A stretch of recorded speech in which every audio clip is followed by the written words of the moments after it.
I'm Pirates Insider Jake Ignaszewski, and welcome back to episode 4 of the Coach's Corner. I'm here once again with Pirates head coach Rayshaun Kizer, and we're joined by Pirates offensive coordinator Coach Mark Stoute. So, Coach Kizer, I wanted to start off. Week 8 just happened against the Arizona Rattlers, which means that we're after the halfway point of the season. So, what's your assessment of how the team has performed so far during halfway through the season? We've been up and down. A lot of inconsistency. I told the guys today in meetings. Just an inconsistent group right now. We're trying to work on us this second half of the season. Work on just taking it one game at a time. Just really focusing on improving every week. That's what we want to do. It's a marathon, not a sprint this season. So we're just really trying to make sure we're hitting our full stride by the end of the season. And what specific areas do you think you guys have been inconsistent in? Penalties. I always say penalties has been very inconsistent for us. We had a lot of penalties over the first 8 weeks. Offense, we need to turn more field goals into points. And defense, we got to focus on getting more stops. If we do all those things, we're going to be a tough team to beat. And Coach Stoute, touching on sort of what we saw last week against the Rattlers, the offense did well being able to get down to the red zone, but it seemed like that they had a hard time being able to actually get into the end zone, and ultimately had to stick with getting field goals instead of obviously getting touchdowns, which is the goal. So how are you guys looking throughout this next week to improve that going up into Saturday? Well, we've got to definitely improve in our finishing the end of drives. We don't want to be settling for field goals versus touchdowns. So we are going to make that an emphasis in practice this week. Tomorrow will be a big red zone day for us, and we'll really emphasize tomorrow the finishing part of closing it out when we get into the red zone.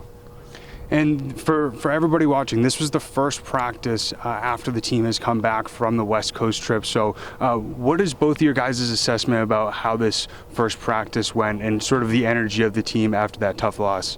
Well, I think Coach Kizer made some decisions, and we met as a staff yesterday, and Coach Kizer came up with a good plan for us to get into this week. We changed up practice a little bit. We had a lot more competition in practice today in terms of our offense going against our defense to get the week started, and I think that really stepped up the pace. We're looking tomorrow to repeat that enthusiasm and that energy.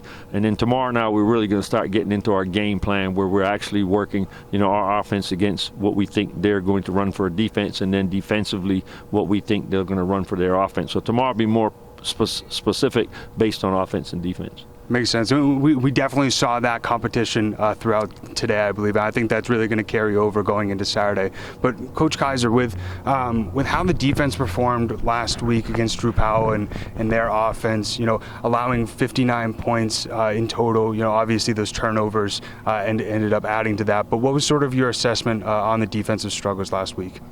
We lost the line of scrimmage up front, and I explained it to the defensive line. That was my point of emphasis. We got to be physical up front, and we wasn't physical enough up front. And really, Arizona just ran the ball down our throat.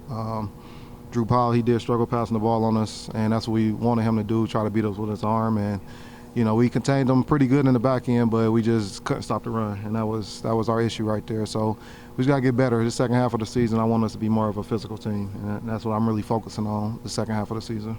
I did notice that, especially with some of the secondary drills that you guys were doing, it was a little bit different than what you guys have done, up to this point. And so, talk a little bit about that and why you sort of changed the game plan.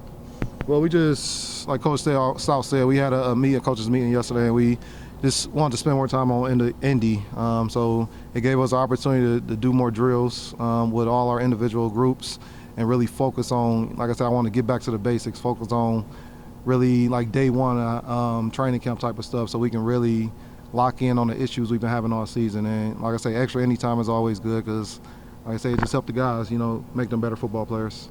And this could be for both of you guys, but obviously we saw you guys played the Strike Force on Monday and then had to play the Rattlers on Saturday. Do you think the lack of time to prepare for the Rattlers, not forced, but sort of alluded to what happened on Saturday? Nah, that'll be an excuse if we say that. We just ain't come ready to play, and we ain't gonna sugarcoat nothing. Arizona's a good team. We was expecting a physical game. I mean, yes, we only had 2 practices to prepare for them, but me and Coach Stoute put together a good game plan for these guys to go out there and execute, and we just didn't execute good enough. And hats off to Arizona. They was a more physical team that day, and they won. And that's what it came down to. A more physical team won that game. And for Coach Stoute, we saw obviously the pick six by Dro, and then obviously the fumble by Dedrick Thomas. Both of them were run back for touchdowns, were critical plays in that Rattlers loss. So how are you this week sort of game planning or preparing to sort of eliminate sort of those tough turnovers? No, we're actually going to use that as fuel for the fire, so to speak. Those were big turnovers. Sometimes you need to fall before you can get up and realize what you can and can't do. We made some mental errors there on the pick six, and then the handoff to the running back was another one.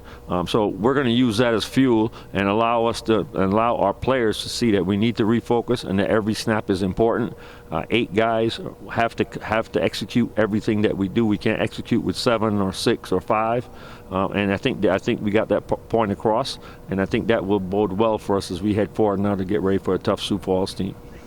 And last thing, touching on this past week, the 2-week road trip, I believe, was a great way for the guys to bond, to be able to get together. But as coaches, how do you think the 2-week road trip out west really helped build the chemistry for this team? I think it has part of building the chemistry. I mean, it's tough. It's tough in football to be on a road trip, and you've got a game on a Monday, and then you're going to play again on Saturday night. That's a tough ask in football world because of the physicality of the game. I think the guys will grow from that. They were able to bond, spend some time together away from all the distractions here at home. But make no mistake about it, we're looking forward to being back in the DCU and back with our ninth man, our fans, and looking to really come back now and set the tone for the second half of the season with a big performance, both offensively, defensively, and also special teams in terms of what's on tap for this weekend at home. And for Coach Kizer, looking at this upcoming game against the Sioux Falls Storm, looking at their offense, they're currently ranked 4th in passing yards in terms of average passing yards per game. And then they also have one of the most efficient running backs in Nate Javeas. So how are you guys sort of game planning this next week to not only stop the passing game, but also the dual threat of Javeas?